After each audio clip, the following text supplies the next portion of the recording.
નમસ્તે વિદ્યાર્થી મિત્રો, આપણે ધોરણ 11માં વિષય ભૂગોળ એમાં 10મો પાઠ પવન, આગળ 9મો પાઠ આપણે વાતાવરણ વિશે જે વાત કરી ગયા. હવે જોવાનું છે આપણે 10મો પાઠ પવન વિશે જે વાત આપણે કરીએ તો પવનમાં વાતાવરણનું દબાણ. પવનમાં તો કે પહેલું છે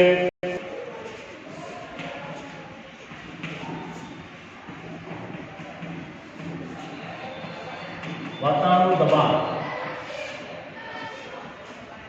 કે વાતાવરણનું દબાણની જે વાત કરીએ આપણે તો વિદ્યાર્થી મિત્રો કે પૃથ્વીની સપાટીથી સેંકડો કિમી સુધી જે ઊંચાઈએ વિસ્તરેલા વાયુના આવરણને આપણે શું કહીએ તો એને વાતાવરણ કહેવામાં આવે છે. અને આગળ આપણે ભણી ગયા ક્ષમતા આવરણ છે, શોભ આવરણ, તો એના વિશે જે આપણે માહિતીઓ છે એ મેળવીશું ત્યારે આપણને વધારે વિસ્તૃત જે માહિતી છે એ મળશે. તો ખાસ અહીંયા એક કીધું વાતાવરણમાં કે ભાઈ અમુક સેંકડો ઊંચાઈએ વિસ્તરેલા જે વાયુઓના જે ખાસ કરીને આવરણને વાતાવરણ કહેવાય. તો વાતાવરણમાં રહેલી જે હવા, વાતાવરણમાં જે રહેલી હવા છે એક ભૌતિક પદાર્થ છે. કેવો પદાર્થ છે તો કે એક ભૌતિક પદાર્થ છે કે તેથી એને પણ પોતાનું વજન છે. હવા છે તો હવાને પોતાનું વજન હોય છે, કારણ કે એક ભૌતિક પદાર્થ છે એટલે એને પણ હવાનું વજન છે. વાતાવરણનું સ્તર એના વજન પ્રમાણે, વાતાવરણનું સ્તર છે એના તો કે વજન પ્રમાણે તો કે પૃથ્વીની સપાટી પર દબાણ કરે છે. ક્યાં દબાણ કરે તો કે જે પૃથ્વીની જે સપાટી છે એ સપાટી ઉપર દબાણ કરે છે, જેને આપણે વાતાવરણ કે હવાનું દબાણ શું કહેવાય છે, એને વાતાવરણ અથવા તો કે હવાનું દબાણ છે એ કહેવામાં આવે, અથવા વાતાવરણનું દબાણ અથવા હવાનું દબાણ. તો વાતાવરણના દબાણ પાછળ તો કે પૃથ્વીનું જે ગુરુત્વાકર્ષણ બળ છે એ જવાબદાર છે. વાતાવરણના દબાણ પર શું તો કે ભાઈ પૃથ્વીનું જે ગુરુત્વાકર્ષણ બળ છે એ જવાબદાર કહેવામાં આવે, કારણ કે પૃથ્વીનું ગુરુત્વાકર્ષણ બળ છે એની વધારે અસર થાય છે.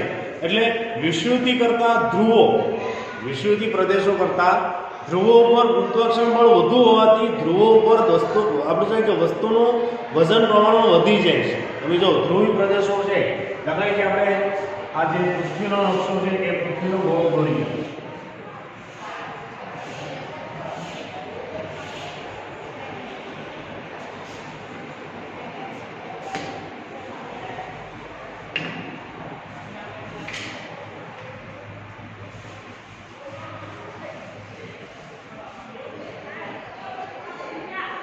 આ રીતે આપણે બે ભાગ પડે.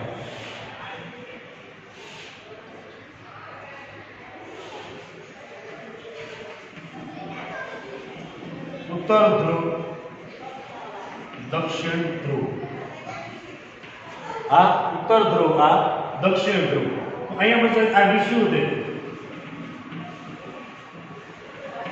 આ વિષુવૃત્તિ પ્રદેશ છે એ કહેવામાં આવે છે. આ વચ્ચેનો ભાગ છે આ ઉત્તર ધ્રુવ, આ દક્ષિણ ધ્રુવ. અહીંયા તમે જો તો કે ખાસ કરીને ધ્રુવ પ્રદેશો છે, આ ધ્રુવી પ્રદેશોમાં તો કે બરફનું પ્રમાણ છે એ વધારે હોય છે, એટલે ધ્રુવ પર વસ્તુનું વજન પ્રમાણ વધી જાય.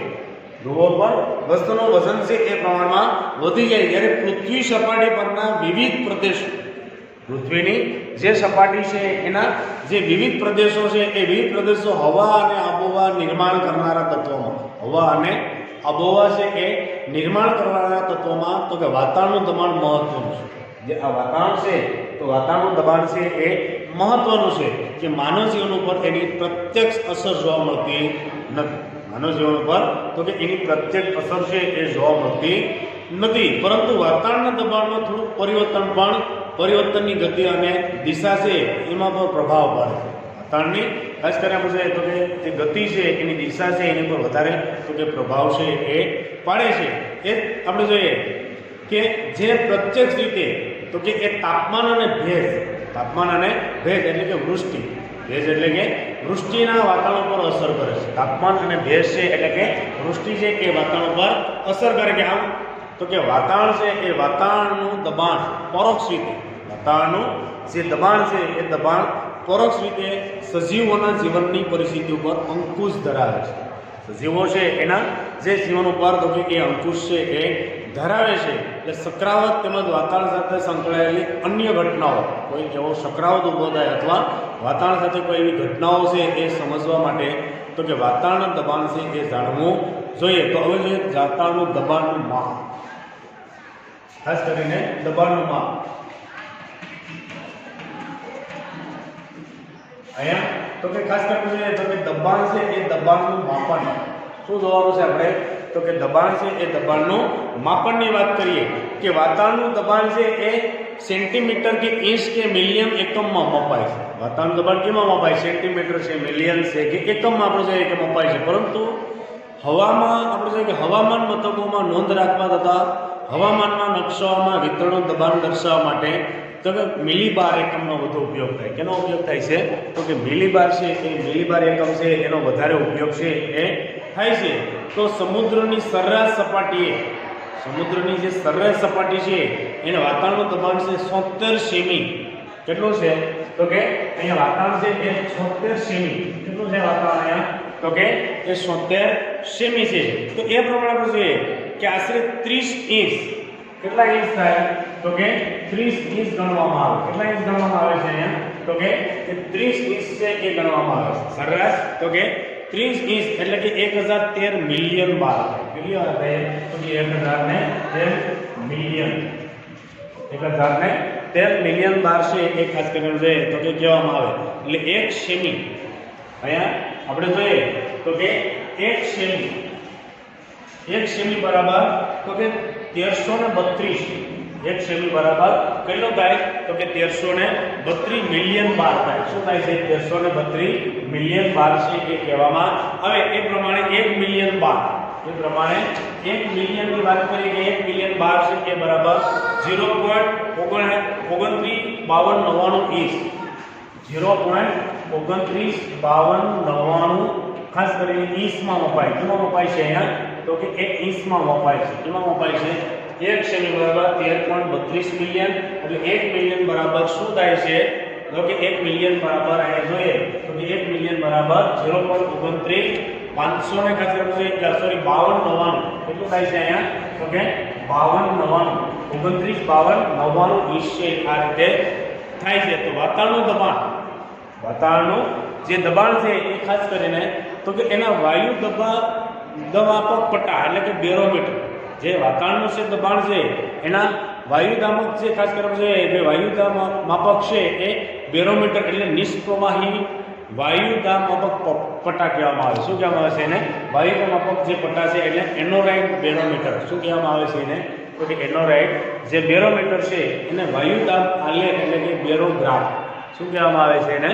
તો કે બેરોગ્રાફ જેવા સાધનોથી આપણે એને માપી શકીએ. તો પારાવાળા આપણે જોઈએ કે 14 જે વાયુદામકથી તો કે વાતાવરણનું દબાણ છે એ બધું ચોકસાઈથી આપણે જોઈએ કે માપી શકીએ. તો હવે વિદ્યાર્થી મિત્રો આપણે વાયુદામક જે ખાસ કરીને જે વાતાવરણનું દબાણ અસર કરતા જે પરિબળોની વાત આપણે કરીએ તો કેવું થાય છે, વાતાવરણનું જે દબાણ છે એ કઈ રીતે સર્જાય એની માહિતી આપણે મેળવીએ.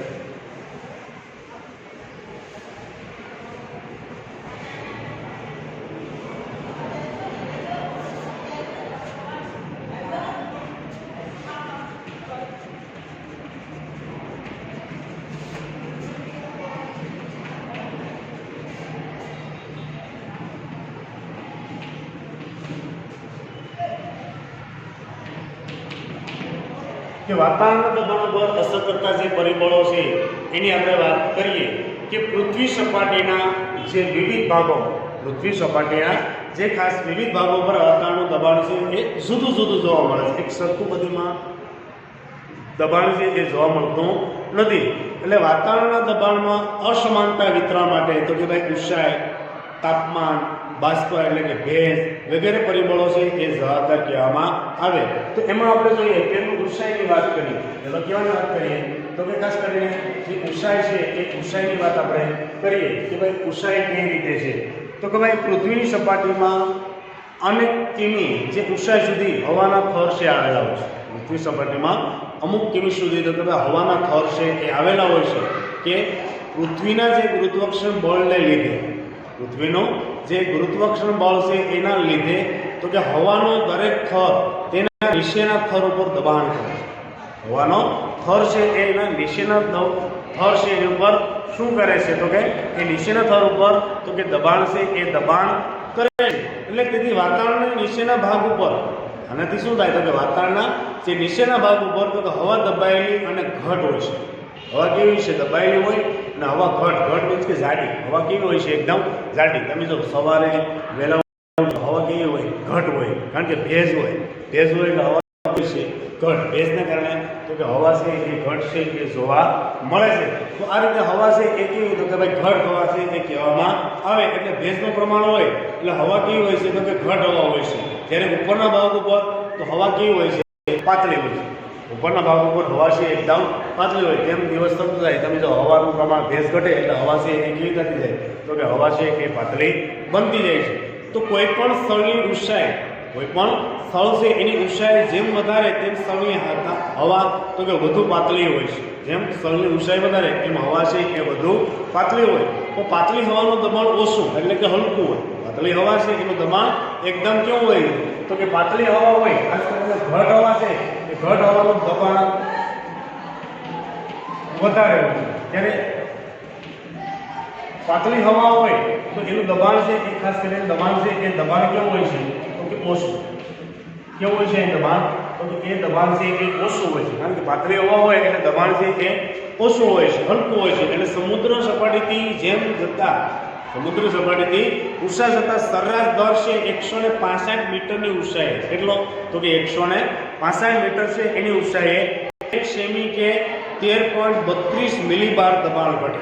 1 સેમી અથવા તો 13.32 મિલીબાર દબાણ છે એ ઘટે. એટલે હિમાલયનું માઉન્ટ એવરેસ્ટ શિખર, જે સૌથી ઊંચામાં ઊંચું શિખર કયું છે તો કે માઉન્ટ એવરેસ્ટ શિખર છે એ લગભગ કેટલો છે 8,848 મીટર ઊંચું છે. કેટલો છે 8,848 મીટર છે. ત્યાં હવા પાતળી હોવાથી હવાનું દબાણ આશરે કેટલું છે 54 સેમી.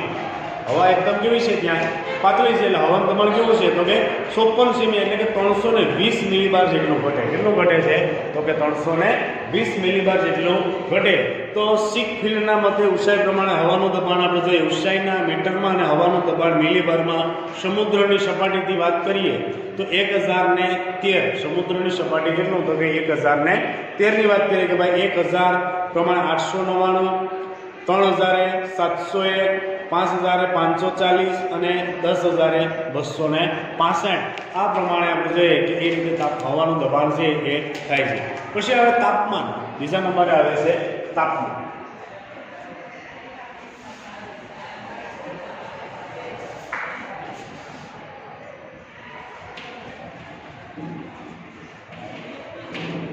અહીંયા ઊંચાઈ પછી બીજા નંબરે આવે તાપમાનની વાત કરીએ તો તાપમાન એ રીતે કે ગરમીને કારણે હવા પસરે છે.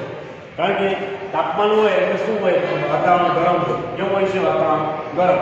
તો અહીંયા ગરમીને કારણે આપણે જોઈએ તો કે હવા છે એ પસરે. ગરમ છે એટલે એટલે વધુ જગ્યા રોકે છે. હવા છે એ પસરે એટલે તો કે વધારે જગ્યા છે એ રોકે છે. તેથી હવાનું દબાણ ઘટે. હવાનું દબાણ ઘટે. જ્યારે ઠંડીથી હવા સંકોચે, એકદમ ઠંડી પડે એટલે શું થાય તો કે હવા છે એ ઠંડીને કારણે હવા સંકોચાય છે. એટલે અહીંયા ઓછી જગ્યા રોકે છે. જગ્યા ઓછી રોકે છે. આજે હવા ભારે બને છે. હવા કેવી બને છે? ભારે બને એટલે પરિણામે હવાનું દબાણ વધે. હવા ભારે બને એટલે હવાનું દબાણ છે એ વધે. તો ખાસ અહીંયા આપણે જોઈએ તો કે તાપમાનના તફાવતને કારણે, તાપમાનના જે તફાવત છે એ તફાવતને કારણે દિવસનું હવાનું દબાણ ઓછું એટલે કે હલકું, દિવસનું હવાનું દબાણ ઓછું એટલે કે હલકું હોય. જ્યારે રાત્રિનું દબાણ સમયમાં વધુ એટલે કે ભારે હોય. કારણ કે તમે જો તો કે દિવસ છે તો દિવસમાં દબાણ છે એ હલકું હોય. કેવું હોય છે અહીંયા દિવસનું દબાણ તો કે હલકું હોય. જ્યારે રાત્રિની વાત કરીએ તો રાત્રિ કેવી હોય તો કે ભારે. કારણ કે અહીંયા આ ગરમ હોય એટલે હલકું હોય, અહીંયા ઠંડી હોય. અહીં શું હોય છે? ઠંડી. કારણ કે વાતાવરણ રાતનું કેવું હોય છે? ઠંડુ હોય છે. વાતાવરણ રાતનું કેવું હોય છે તો કે ઠંડુ હોય. એને કારણે હવાનું દબાણ છે એ તો કે ભારે હોય છે. જ્યારે અહીંયા તો કે હલકું છે એ જોવા મળે છે. તો આ આપણે જોઈએ કે ખાસ કરીને આટલો ફેર પડે એટલે ઉનાળામાં જમીન વિસ્તારો પર હવાનું દબાણ હલકું, અહીંયા ઉનાળાના સમયમાં જોઈએ તો કે જમીન વિસ્તાર ઉપરથી જે પવન આવે એમાં તો કે હવાનું દબાણ હલકું એટલે કે ઓછું, જ્યારે રાત્રિનો સમય આપણે જોઈએ તો કે ભારે હોય છે ઉનાળામાં ખાસ કરીને, એટલે ટૂંકમાં શિયાળાની વાત કરીએ કે શિયાળામાં દબાણ ભારે હોય છે, કારણ કે શિયાળામાં ઠંડી હોય, શું હોય છે શિયાળામાં ઠંડી હોય એટલે ભારે હોય છે. એ રીતે વિષુવવૃત્તના પ્રદેશોમાં તાપમાન ઊંચું હોવાથી હવાનું દબાણ હલકું. વિષુવવૃત્તીય પ્રદેશો છે જે આગળ મેં તમને ખાસ કરીને પૃથ્વીનો જે વર્લ્ડનો નકશો દોરીને તમને બતાવ્યો કે એ વિષુવવૃત્તીય જે વિસ્તાર છે વચ્ચેનો જે પટો એને વિષુવવૃત્તીય વિસ્તાર કહેવામાં આવે, તો એનું હવાનું દબાણ હલકું હોય, જ્યારે ધ્રુવ પ્રદેશોમાં તાપમાન ઘણું બધું નીચું હોવાથી હવાનું દબાણ ભારે જોવા મળે છે. આમ હવાનું દબાણ જે તે સ્થળ તાપમાન છે એના ઉપર આધાર રાખે, કારણ કે વિષુવવૃત્તીય પ્રદેશોમાં તાપમાન વધારે હોય, સૂર્યના કિરણો ત્યાં સીધા પડતા હોય, એને કારણે હવાનું દબાણ કેવું હોય છે હલકું હોય. પણ ધ્રુવી પ્રદેશોમાં જોઈએ તો ધ્રુવી પ્રદેશોમાં તો કે હવાનું દબાણ છે એ ભારે હોય, કારણ કે બરફને કારણે વધારે અસર છે એ જોવા મળે છે. પછી ત્રીજા નંબરે આવે છે ભેજ.